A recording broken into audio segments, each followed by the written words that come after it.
네, 2교시 시작해 보도록 하겠습니다. 공부는 습관 같아요.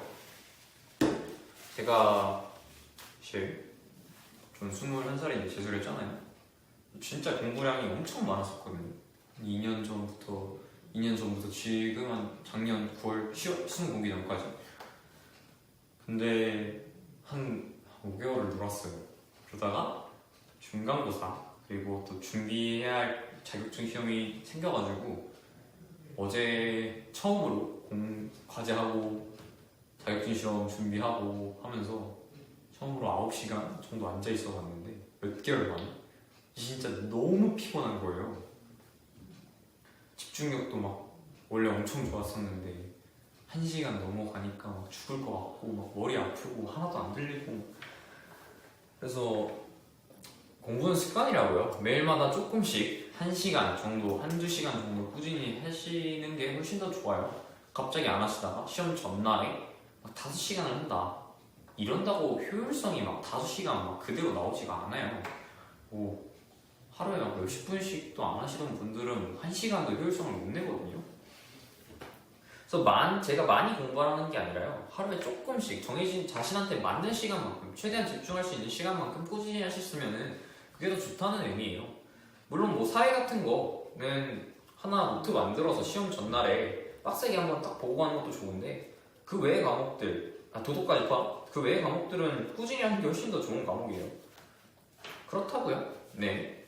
바로 문제 2018학년도 2회 국어 넘어가도록 하겠습니다. 1번, 저 화장문 진짜 빨리 넘어가요. 1번, 다음을 읽고 기억에 들어갈 말로 가장 적절한 것은 겸항의 경률, 자신에 대한 칭찬과 비방 중 칭찬은 최소화하고 비방은 최대한다. 즉, 칭찬은 최소화, 그리고 비방은 최소화라는 두 가지의 조건이 있습니다. 답은 2번입니다. 아니에요. 선배님, 아직 멀었어요. 칭찬은 최소화한 거죠? 선배님이 제법 늘었네 라고 했는데 다시는 늘지 않았다 라고 칭찬은 최소화한 거고요. 아직 멀었어요 라는 말을 통해서 나는 아직 좀 모자르다. 아직 계속 나아가야 한다. 비방을 최대화합니다.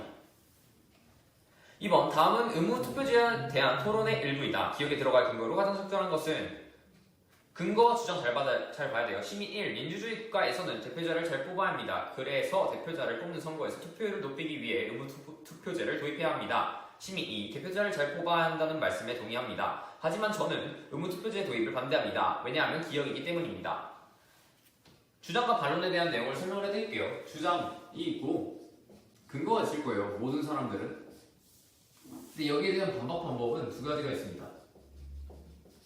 저는 쉽게 기호로 표시하는데요. P가 주장이라면 근거가 Q일 거예요. 근데 여기에 대한 방법은 두 가지가 있어요. P가 잘못했다. 1번, P 자체에 대한 오류를 지적하는 거고요. 2번, P와 Q의 연관성이 부족한 것을 설명해 드리는 겁니다. P가 아예 오류가 있다는 건요, 지금 이 상황이 정확히 적합하거든요. 여기서 주장은 대표자를 뽑는 선거에서 의무투표제를 도입해야 한답니다. 근거는 투표율을 높이기 위해서입니다. 하지만 1번 같은 경우는 대표성은 자발적 지지에 의해 시작되기 때문입니다 라고 생각을 해줘요. 이거는 투표를 높인다 라는 말이 투표를 대표성으로 치환하고 자발적 지지, 즉 의무투표제를 도입한다는 건데, 의무는 약간 강제성이잖아요. 강제성을 반박을 함으로써, 자발적으로 함으로써 시행돼야 한다라는 걸로 근거를 반박하고 있는 예시예요. P와 Q의 연관성 자체가 미약하다라고 반박을 하는 건요, 나는 화장실에 갔다. 그러면 난 뭐뭐 해야 한다 라고 주장을 할게요. 화장실에 가서 뭐뭐 해야 한다라는 결론까지 나올 수도 있어요. 근데 그 과정이 생략이 되잖아요. 그러면은 이게 P와 Q가 연관성이 매우 약해 보여요. 그래서 이런 점을 지적하는 게 바로 P와 Q의 연관성을 반박하는 주장이다. 다시 설명해드리면 반박의 두 가지 방법이 있습니다. 근거의 자체에 오류가 있다는 밝히는 거고요. 두 번째가 근거와 주장의 연관성이 매우 약하다는 걸 밝히는 방법이 있어요. 3번, 알아서 읽으세요. 윗글에 반영된 작문 계획이 아닌 것은 연구 결과를 근거로 활용하자. 보면은 땡땡땡이 연구 결과에 따르면 이 있기 때문에 맞는 내용이고요. 제목을 의문명으로 해서 시선을 끌자. 초콜릿이 어떻게 만들어지는지 아시나요? 라고 물음표가 붙어있죠. 당연히 시선을 끌 거예요. 3번, 아프리카 아동의 노동 착취 현실을 소개하자. 이거 주제가 광범위한 아동의 노동입니다. 아프리카 아이들의. 4번, 농장에서 일하는 아이들을 주요 독자로 삼자. 농장에서 일하는 아이들을 주요 독자로 삼아서 사람들한테 알려야 되는 게 핵심 포인트인데 알릴 수 있나요? 없죠? 완전 말도 안 되는 소리예요. 4번으로 고르고 넘어가시면 됩니다. 4번 기억에서 리을 붙여 쓴 것으로 적절하지 않은 것은 답은 3번입니다. 쉬운데 2번 설명을 해드릴게요. 채와 채의 차이입니다.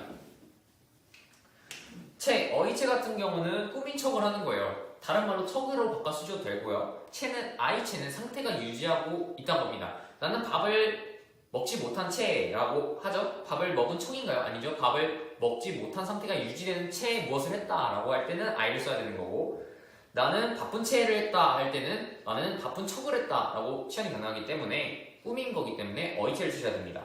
5번 다음 문장과 동일한 오류가 드러난 것은 동일한 오류 문제 저번 시간에도 나왔고 이번 시간에는 그냥 말로만 쉽게 하고 넘어갈 거예요. 저번 시간에는 아마 수식어의 모성에 대한 문제가 답이었는데 동일한 오류가 뭔지 이 문제의 오류가 뭔지부터 파악을 할게요. 그는 노래와 춤을 추었다. 그는 노래와 춤을 추었다. 이거는 목적어와 서술어, 목적어에 맞는 서술어가 없는 예시예요. 그러니까 그는 노래를 불렀다. 그리고 춤을 췄다 라고 표현을 해야 합니다. 답은 2번입니다. 난 시간이 나면 운동과 책을 읽는다. 시간이 나면 운동을 읽는다는 말이 잘못된 거죠. 그래서 운동을 하고 책을 읽는다라고 해야 됩니다. 그래서 답은 2번인데 선지를 분석을 하자면 1번 그녀는 내일 부산으로 출발하였다. 내일 부산으로 출발하였다. 내일과 서술어 미래 시제와 과거 시제의 서술어가 같이 미래 시제의 부사어와 과거 시제의 서술어가 같이 쓰인 거는 매우 잘못된 예시예요. 그분은 3살 된 예쁜 따님이 계십니다. 그분이 예쁜 건지 아니면은 예쁜 따님이 계신 건지 잠시만요. 죄송해요. 이거는 3살 된 예쁜 따님 수식어의 모성이 아니라요. 계십니다가 잘못된 거죠. 예쁜 따님이 있습니다. 따님은 존칭을 썼지만 자기보다 어리기 때문에 있습니다 라고 써야 돼요. 계십니다가 아닙니다. 그분이 계십니다가 아니니까요. 4번 상처를 만진 후에는 전혀 손을 씻어야 한다. 전혀는 부정어와 같이 해야 되는 거예요. 전혀 손을 씻어야 하지 않는다. 뭐 이런 식으로 써야 되는 건데 아예 부사를 바꾼 게 훨씬 더 적합해 보이네요. 꼭 손을 씻어야 된다. 이 정도로. 6번 다음 한글 맞춤법 규정을 잘못 적용한 것은 제11항 한자음 야려 뇌 묘 류 리가 단어의 첫머리에 올 때는 두음 법칙에 따라 로 적는다. 다만 모음이나 니은 받침 뒤에 이어지는 열률은 열율로 적는다. 발음이 정확하지 않아요. 열이나 율이나 다 발음 똑같기 때문에. 하지만 여기서 포인트를 맞춰야 되는 건 다만이 포인트입니다. 다만이 왜 포인트냐? 1번, 3번, 4번, 1번, 2번, 3번 모두가 다만에 맞는 예시고요. 볼게요. 규율은 유라고 모음 뒤에 율이 사용된 건데 이럴 때는 이응율을 써야 되는 거고요. 선율은 니은 뒤에 사용되는 거죠. 그래서 율을 써야 되는 거고 이응율. 100분의 1도 똑같은 2번과 똑같은 예시고요. 4번 시청률입니다. 시청률은 이응으로 끝났기 때문에 이응율이 아니라 리을율이 와야 되는 거예요. 7번 기억에서 나타난 중세국어의 특징으로 적절하지 않은 것은 그 전에 용비어천가가 무엇인지 설명을 해드릴게요. 용비어천가는 고려가 끝나고 난 다음에 조선이라는 나라가 성립이 됐는데 조선이라는 나라는 정당성이라는 게 상당히 부족했어요. 백성들한테 지지를 받지 못할 수도 있는 거였고 이는 자칫하면 반란으로 이어지고 왕가에 대한 권위가 약해질 수 있는 거기 때문에 이러한 권위를 살리고자 용비어천가라는 걸 쓰게 됩니다. 용비어천가가 뭐냐? 용이 날아올라 하늘에 가다라는 뜻입니다. 그러니까 자신들의 왕가가 곧 용이다 라는 말을 다시 설명한 거죠. 세종대왕 때 완성이 돼요. 자, 불희 깊은 나음간 바람에 아니멜시에 곧 좋고 여름 하나니 심해 깊은 물안 가말에 아니 그칠세 내희 이러 발아래 가나니. 자, 뿌리 깊은 나무는 바람에 아니 흔들리고 꽃 좋고 열매 많으니 샘이 깊은 강물은 아니 그치하고 내가 이렇게 발해서 간다. 계속 간다 라는 의미입니다.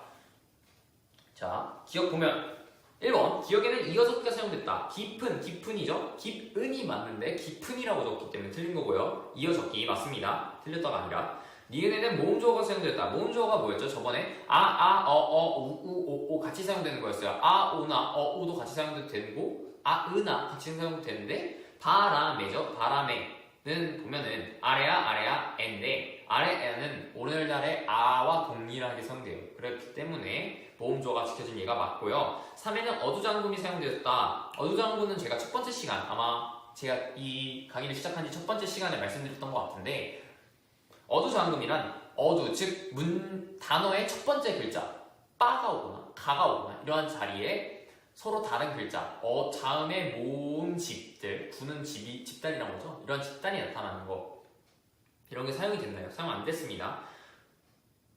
옛날에 사용될 수 있었고 오늘날 아예 사용이 안 되는 것도 필수로 알아주시면 좋겠고요. 리을에는 현재는 소실된 아래 아가 사용되었다. 아래가 있죠? 맞습니다.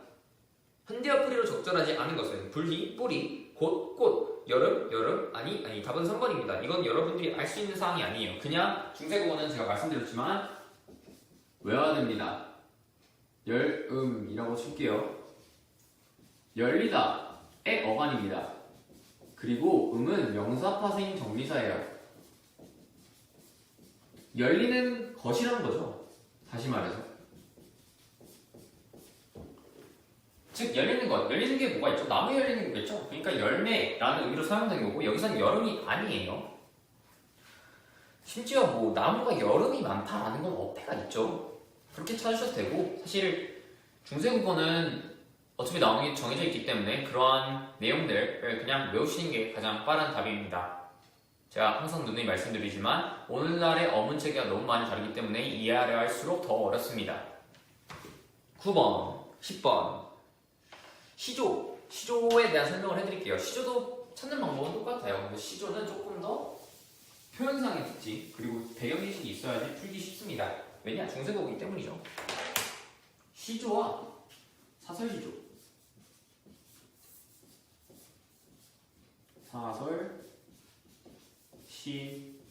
시조는 일단 세 장으로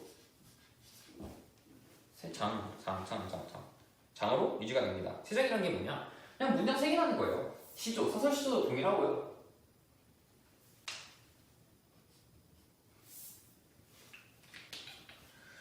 근데 이 사설시조와 시조, 정형시조를 나누는 기준이 무엇이냐? 맨 마지막 3장을 볼게요. 보내고 그리는 적은 나도 몰라 하노라 황진이가 쓴 거고요. 작자 미상은 모른다는 거예요. 그 넘어 님이 왔다 하면 나는 아니 한 번도 쉬어 넘어가리라가 있습니다. 여기서 특징은 뭐냐면요. 글자 수를 세는 거예요. 황진이가 쓴 건요. 3, 그리는 정은 5, 나도 몰라 4, 하노라 3입니다. 이렇게 틀이 정해져 있어요. 3, 5, 4, 3이라는 게 맨 마지막 문장이 정해져 있으면 정형 시가고요. 작자 미상을 보면요. 3, 5, 나는 아니 한 번도 쉬어 넘어가리라 4, 그리고 10인가요? 10이네요. 즉 글자 수가 안 맞죠? 글자 수가 안 맞으면 사설시조예요. 그리고 일반적으로 글자가 정형시조보다 많아 보이면 사설시조 맞습니다. 황진이 같은 경우는 기생이었지만 상당히 인기가 많은 기생이었어요. 그만큼 양반들한테 인기가 많기 위해서 지덕이 있었다라고 생각을 해주시면 되고요. 그렇기 때문에 양반들만 사용할 수 있었던 시조, 정형시조를 쓸 수 있었다. 작자 미상 해석을 할게요. 보름도 쉬어 넘는 고개 구름이라도 쉬어 넘는 고개. 그러니까 바람도 쉬어 넘고 고개도 쉬어 넘습니다. 왜 쉬어 넘을지는 잘 모르겠어요. 산진이, 수진이, 해동청, 보람에 쉬어 넘는 고봉, 자령성 고개. 매들도 쉬어 넘는 고개. 그 너머에 님이 왔다 하면 나는 한 번도 쉬어 넘어가리라. 자신은 넘어가지 않겠다고 말이 나와 있습니다. 자신 넘어가겠대요. 죄송해요. 너무 충격적이어서. 즉 이것도 임에 대한 그리움을 가지고 있는 거네요. 가나에 나타난 공통점으로 가장 적절한 것은 둘 다 그리워하는 사람이 있습니다. 답은 2번으로 바로 찍고 넘어가시면 좋을 것 같고요. 10번 가나에 대한 설명으로 적절하지 않은 것은 가는 나와 달리 3장의 형태를 유지하고 있다. 장이란 건 아까 전에도 설명을 해드렸습니다. 근데 또 3장 맞네요. 네, 3장 둘 다 3장입니다.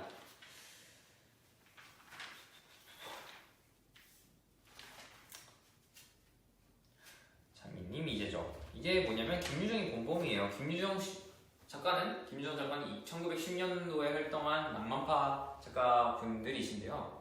낭만파가 뭐냐면요. 인간의 본성은 문학에 찾을 수 있고 그런 행복감을 느껴야 한다. 그렇기 때문에 현실을 반영하면 안 된다. 그 약간 순수한 주제들만 다루시는 분들인데 1910년은 일제강점기가 심화되고 있던 시기였어요. 그 과정 속에서 낭만파를 지휘했던 이유는 이분들은 현실에 대한 하나의 회피책으로도 생각을 할 수 있고 아니면 진짜 문학이 무엇인가에 대한 고찰했다라고 생각해 볼 수 있는 것 같아요. 이 글에서 주의 깊게 봐야 될 거는 나와 장인의 갈등입니다. 제가 소설에서 말씀드렸지만 소설은 갈등의 플롯으로 구성이 되어 있는데 나와 장인이 어떤 갈등을 겪고 있는지를 꼭 보셔야 될 것 같아요. 나는 점순이와 장가를 가고 싶습니다. 하지만 장인은 장가를 보내고 시집을 보내고 싶어 하지 않아요. 왜 그러냐? 장인은 딸이 셋이 있습니다. 그리고 점순이는 그 중에서 둘째이고요. 첫째 딸은 이미 시집을 보냈어요. 근데 그 대릴 사이도 역시 한 7, 8년 정도 일을 했다고 해요. 점순이 차례가 돼서 그 대릴 사이를 데려와서 일을 시킵니다. 근데 점순이와 막내 딸 사이에는 나이 차이가 너무 많이 나요. 즉 점점 시집을 안 보내겠다라는 식으로 시간을 끌어서 일을 많이 시켜야지 다음 대릴 사이를 데려왔을 때 막내딸의 대릴 사이를 데려왔을 때 약간 자신은 일을 하지 않고 바톤 터치가 될 수 있는 그런 걸 노리기 때문에 결혼 안 시켜주려고 하는 거고요. 이러한 과정 속에서 나의 표현이 어떤지 봐야 돼요. 이 소설은 1인칭 주인공 시점으로 구성이 되는데 타인의 시선이 아닌 자신의 시선으로 그리기 때문에 그때 당시에 장가를 가지 못한 늙은 청년이 어떻게 순박한 심정을 가지고 있는가를 보여주는 거고요. 1인칭 주인공 시점이기 때문에 자신의 성격도 또 잘 드러나는 것 같아요. 어수룩하고 또 바보 같고 순박하고 이런 표현이 드러납니다. 이 갈등이 바로 주제인 것 같고 또 이 갈등을 어떻게 표현했는지 표현 수단이 하나의 장치인 1인칭 주인공 시점을 유의 있게 보시면 이 글을 쉽게 읽을 수 있을 거라고 생각이 들어요. 11번 윗글의 서술에 대한 방식으로 가장 적절한 것은 주인공 나가 자신의 얘기를 전달하고 있다. 당연한 얘기죠. 그리고 이 효과는 자신의 갈등 그리고 또 이때 시대 상황 주제를 명확하게 보여준다라고 생각하시면 될 것 같습니다. 12번 나는 장인과의 계약이 잘못된 것을 깨달았다. 또 나와요. 어디 나와 있냐? 이건 내용 파악 문제인데 두 번째 문단 두 번째 긴 문장 있죠? 내가 여기 와서부터 근데 그 마지막 문단 보면 하지만 점순이가 엄죽어리니까 더 자라야 한다는 여기에는 어째 볼 수 없어 봉봉하고 만다 라고 나와 있습니다. 계약이 잘못된 걸 그때 알았다는 의미예요. 2번 나는 점순이를 아내 될 사람으로 생각했군. 그니까 기다리고 있겠죠? 네 맞습니다. 3번 나는 점순이의 키가 크기를 간절하게 바라고 있고 어디에 나와 있냐면요 바로 왼쪽에 보시면 디귿에 나와 있어요. 점순이의 키 좀 크게 해줍사 하고 그러면 밤에 떡도 갖다 놓고 고사들이 쪼니까 이런 말도 합니다. 기다리고 있다는 거죠. 간절히 바라고 있다는 거. 4번 장인은 나와 점순이를 결혼시키지 못해 불안해하는군. 왜 불안해하죠? 장인은 결혼시키지 않기 위해 노력을 하는데 불안하는 건 완전 반대되는 내용이고 이거는 주제와 반대되는 내용에서 틀린 겁니다. 즉 주제를 다시 한번 생각해보라는 식의 의도가 있는 문제였다고 파악하시면 될 것 같아요. 13번 기억에서 리얼 중 장인이 실제로 한 말은 장인이 포인트고요. 실제로 한 말도 포인트입니다. 기억 볼게요. 이 자식아 성내고 미쳐 자라야지. 이거 주제예요. 결혼을 안 시켜줄라 한다가 주제인데 딱 장인이 할 만한 말이네요. 리얼 어참 너 일만이 했다 그만 장가들어라. 장인의 말이긴 해요. 근데 장인의 말 속에서 가상의 말인 거예요. 내가 생각하는 장인이 할 리가 없는 말입니다. 디귿 리얼은 모두 내가 하는 말이기 때문에 틀린 거고요. 14번 독립시인에 대한 설명을 먼저 말씀드리고 갈게요. 독립시인이라고 하면은 264와 독립시인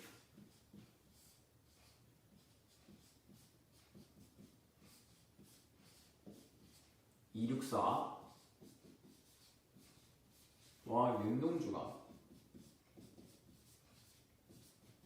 대표적인 시인입니다. 264는 적극적으로 참여하신 분이고요. 독립전쟁에. 그리고 윤동주는 적극적으로 참여하신 분은 아니에요. 하지만 우리가 적극적으로 일단 말씀드리면 적극적으로 참여한 사람은 우리가 더 높이 평가하겠죠. 그래도 독립운동인데 우리나라를 이끄신 분들 중 한 명이고 근데도 불구하고 윤동주가 왜 기억 속에 남아서 사람들이 계속 기억을 하냐 이런 거예요. 여러분들은 만약에 전쟁이 났어요. 독립전쟁을 해야 돼요. 우리나라가 식민지가 돼서 전쟁을 해야 된다면 나가실 수 있나요? 제 의견은 저는 못합니다. 저는 진짜 겁쟁이고 제 아니가 나라보다 훨씬 더 중요한 사람이기 때문에 이기적인 사람이기 때문에 못할 것 같아요. 근데 이런 사람이 저뿐만 아닐 거란 거죠. 대다수가 그럴 건데 윤동주는 이런 사람들 중 한 명이었어요. 그럼에도 불구하고 사람들이 느끼는 부끄러움을 정확히 표현했고 나는 왜 나가지 못할까? 다른 사람은 그러는데 그러면서 정말 고뇌를 많이 하고 자신을 반성하고 그래도 나는 최소한 전쟁에 적극적으로 참여하지 못해도 이들에게 피해가 되지 않고 도움은 되는 정도의 사람이 되어야겠다 하고 반성을 하고 고뇌를 하고 이를 시로 표현한 사람이에요. 즉 대다수의 감정과 동일한 감정을 가지고 있던 신이기 때문에 기억이 남는다 라고 기억을 해주시면 될 것 같고요. 그렇기 때문에 반성과 적잘 하나의 제가 키워드라고 이해하라고 말씀드렸던 것 같고요. 이륙사는 반대예요. 이륙사는 격정적이고 실제로 전쟁에 나가서 참여하셨던 분이에요. 그래서 의지적이고 또 소망을 가지고 있고 이런 식의 주제가 시에서 많이 표현되는데 시부터 해석을 하면 광야라고 나와있네요. 광야가 무엇일까? 광야가 무엇일까? 정도만 생각하시고 시를 읽겠습니다. 까마득한 날에 하늘이 처음 열리고 어대에 다가오는 소리가 들렸으랴. 모든 산맥들이 바다를 연모에 휘달릴 때도 차마 이곳을 범하지 못하였으리라. 까마득한 날에 하늘이 처음 열렸대요. 그러니까 대충 생각을 하면은 과거에 뭐 역사가 시작됐다. 이 정도인가? 하늘이 열렸나? 뭔지는 잘 모르겠어요. 모든 닭이 우는 소리도 들렸겠죠? 천국적 심사만 기억해주세요. 모든 산맥들이 바다를 연모에 휘달릴 때도 차마 이곳을 범하던 못했으라. 모든 산맥들이 연모에 휘달린다. 이게 뭔 말일까요? 산맥은 바다가 있던 곳에서 윤기에서 올라왔어요. 근데 이게 되게 옛날일 거란 말이에요. 까마득한 옛날일 거란 말이에요. 이러한 시기에도 차마 이곳을 범하지 못하였으리라. 아, 이게 뭘까요? 이곳을 범하지 못한다? 약간 신성한 공간인가? 그 정도만 생각하시면 될 것 같고 끊임없는 광음을 부지런한 계절이 피어선지고 큰 강물이 비로소 길을 열었다. 지금 눈 나리고 매화 향기 홀로 가득하니 내 여기 가난한 노래에 씨를 뿌려라. 끊임없는 광음, 부지런한 계절이 피어선지고 큰 강물이 비로소 길을 열었다. 끊임없는 광음이 뭔지 모르겠어요. 그냥 약간 이 광야에서 나는 소리인가 정도만 이해하시면 될 것 같고 부지런한 계절이 피어선지인데요. 계절이 피어선진다. 화류법을 사용한 거죠. 살아있는 것처럼 계절이 흐르고 흘렀고 즉 시간이 흘렀다라는 걸 의미하는 거고 큰 강물이 비로소 길을 열었다는 거는 큰 강물은 하나의 역사적 흐름으로 이해하셔도 될 것 같아요. 그래서 역사로 많이 표현되긴 역사를 취하는 용어로 많이 사용이 되는데 역사가 시작됐다, 역사가 길을 열었다 라는 의미고요. 지금 눈 나리고 매화향이 홀로 아득하니 내 여기 가난한 노래 씨를 뿌려라 라는 건요. 지금은 눈이 내린대요. 좋은 상황 아니에요. 매화향이 홀로 아득하다. 매화라는 거는 약간 아치고전이라고 하죠. 뭔가 혼자 추운 겨울 속에서도 한 명만 서 있는 상태를 표시하는 사군자 중 하나예요. 이런 것만 아득하대요. 그러니까 매화밖에 없다. 약간 떳떳한 사람만 존재한다? 이런 의미인가? 내 여기 가난한 노래에 시를 뿌려라. 나는 뭔가 하겠대요. 가난한 노래의 시가 뭔지는 모르겠지만 아마 노래의 시는 희망이 아닐까 정도로 추측을 하시고요. 여기에 두 문단은요. 현재를 나타내는 겁니다. 끊임없는 지금. 이거는 현재를 나타내는 건데 지금 상황이 좋지 않다는 걸 표현하고 있어요. 다시 청고 뒤에 백마 타고 오는 초인이 있어 이 광야에서 목놓아 부르게 하리라. 청고 뒤? 몇천 년 뒤에 광야에 초인이 오겠다. 그리고 난 그 광야에서 이 사람이 노래를 부르게 됐다. 아, 노래는 뭔가 희망적인 거 아닐까 정도 생각해 주시고 또 초인이 꼭 와야지만 가능한 것 같다. 그렇구나. 보면은 까마득한 날에 또 지금 청고 뒤에 라는 시어가 정확히 나와 있어요. 이건 시간을 나타내는 시어인데 과거, 현재, 미래로 표성되는 시어고요. 그렇기 때문에 시간의 흐름을 통해서 전달하고 있다. 하지만 지금 현재까지 내가 있는 거고 미래는 그냥 가정의 상황인 겁니다. 이 가정의 상황 속에서 부르게 하리라, 노래를 부르게 하겠다는 거는 희망적이고 의지적인 것을 나타내는 말입니다. 13번 문제를 이해해 볼게요. 윗글에 대한 설명으로 가장 적절한 것은 청자를 부르며 말을 건네고 있다. 청자를 부른다는 건 도노법이란 건데 야, 뭐뭐 그대여, 명이나 이런 식으로 부르면 도노법이 사용됐고 청자를 불렀다라고 말할 수 있는데 여기엔 그런 게 나타나지 있지 않죠? 청유형 어미를 반복적으로 사용하고 있다. 제가 청유형 어미가 뭐라고 했죠? 뭐뭐 하자, 뭐뭐 합시다, 비읍시다 이런 거였는데 청유형이라는 것 자체가 하자가 있고 청자가 있습니다. 청자와 하자가 같이 할 것을 요청하는 행위, 요청하는 말들이 청유형이라고 했고요. 3번 시간의 흐름에 따라 내용이 전개되고 있다. 맞죠? 과거, 현재, 미래라고 제가 말씀드렸습니다. 4번 처음과 마지막 연에 비슷한 구조를 배치하고 있다. 처음과 마지막 연에 비슷한 구조를 배치하고 있다 라는 용어는요 수미상관이라 합니다. 머리와 머리 숫자와 꼬리 밑자, 상관, 동등한 내용 노래를 동등한 관계성을 가지고 있다라는 건데 이러한 내용 전혀 나타나지 않아요. 까마득한 날 다시 천국이에 뭐 아무것도 없죠? 같은 게. 그래서 답은 3번이고요. 15번 위클에 대한 내용의 이해로 적절하지 않은 것은 1번 이연에서 이곳은 치부할 수 없는 광야를 뜻한다. 신선한 공간이에요. 그리고 노래를 부르게 됐대요. 광야라고 생각해도 무방할 것 같습니다. 근데 확실히 정확하지 않으시면 그냥 안 지우고 넘어가셔도 돼요. 3년에서 계절의 순환이 나타난다. 나타나죠? 계절이 피어선 지고라는 살아있는 것처럼 표현을 했기 때문에 나타납니다. 3번 4년에서 화자는 미래를 위해 노력하려 한다. 미래를 위해 노래를 시를 뿌린대요. 그리고 초인이 목놓아 부르게 하겠는데 청각적 심상과 관련이 돼서 미래를 위해 노력하겠다. 그리고 심지어 의지적이고 소망적인 게 이 정서의 주된 정서입니다. 이 시의 주된 정서입니다. 4번 오연에서 화자는 초자연 존재인 존재를 두려워한다. 오연에서 백마탄 초인이 오게 하면 목 놓아 부르게 하겠대요. 노래를 부른대요. 희망을 부르게 하겠대요. 근데 이런 사람이 두려운 존재인가요? 나는 오히려 오길 바라는 존재가 아닐까요? 라고 생각을 해야 돼요. 그래서 답은 4번이고 당연히 틀린 겁니다. 16번 기억에서 리을 중 다음을 뜻하는 시어로 가장 적절한 것은 부정적 현실, 극복해야 할 고련 혹은 시련. 눈은 항상 고난 혹은 시련으로 표상이 돼요. 그리고 네 번째 연에 보면은 가난한 노래에 씨를 뿌린다 뭐 이런 식으로 나와 있기 때문에 당연히 답은 그냥 눈, 디귿 3번 보고 넘어가시면 될 것 같아요.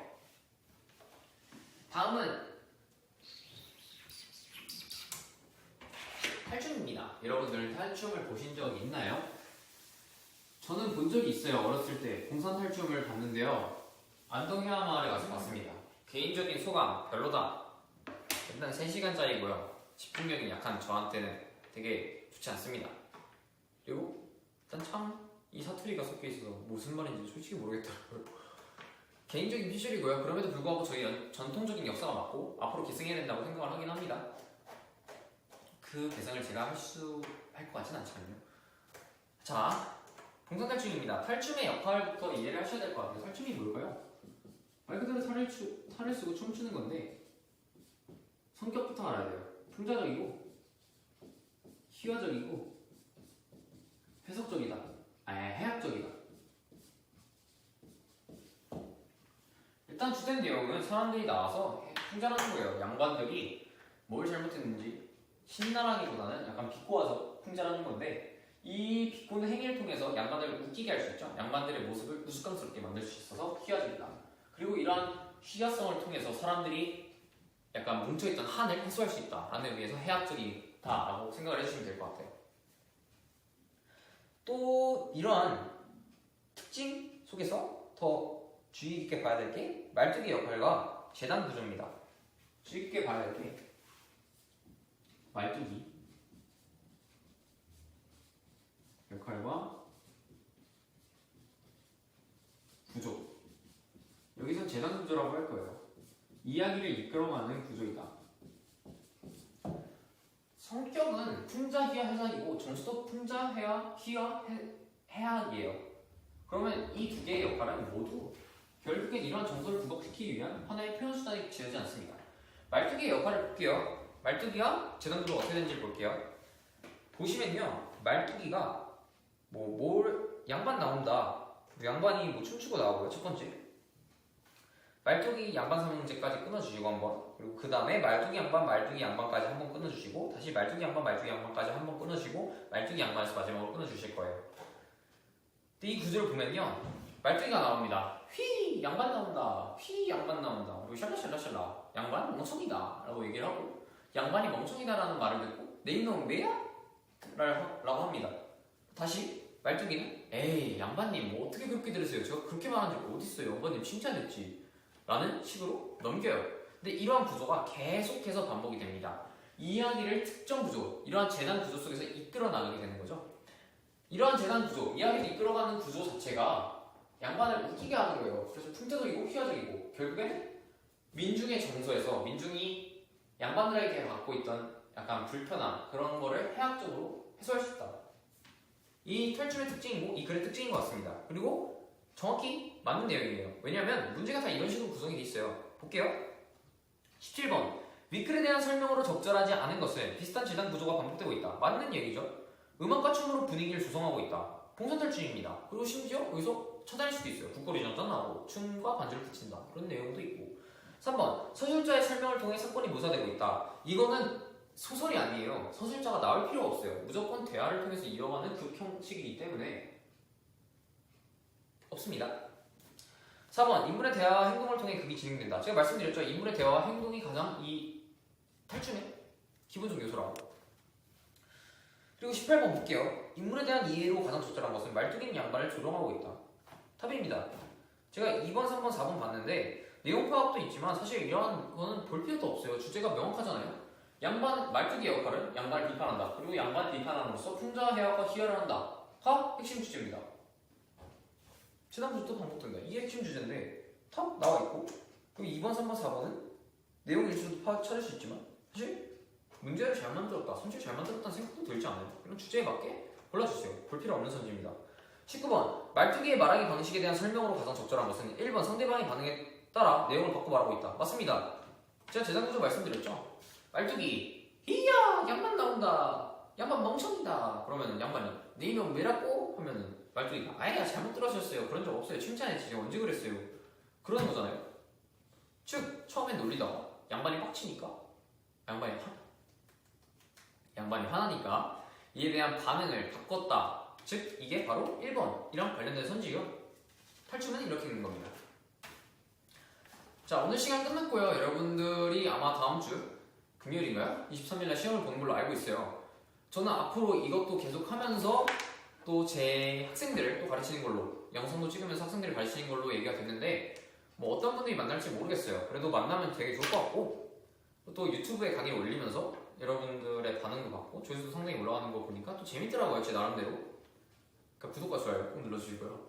영상이 안 올려도 되고 또 시험이란 게요. 열심히 하면 결과가 나옵니다. 제가 많이 겪어봤어요. 열심히 안 하면 결과가 안 나오더라고요. 그리고 또 열심히 해서 결과가 안 나왔을 때도 스스로 만족할 수 있어요. 열심히 했기 때문에.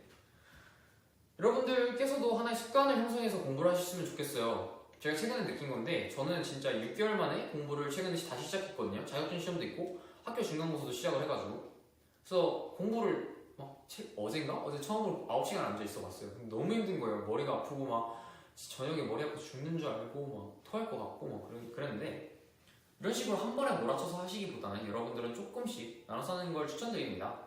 뭐 5시간을 시험 전날에 앉아있는다고 집중력이 안 좋으면 5시간의 효율성을 낼 수 없어요. 그럴 바에는 하루에 한두 시간, 1시간 정도 그냥 풀 집중을 해가지고 문제를 푸는 게 훨씬 더 효율적이고 공부 잘 될 수 있습니다.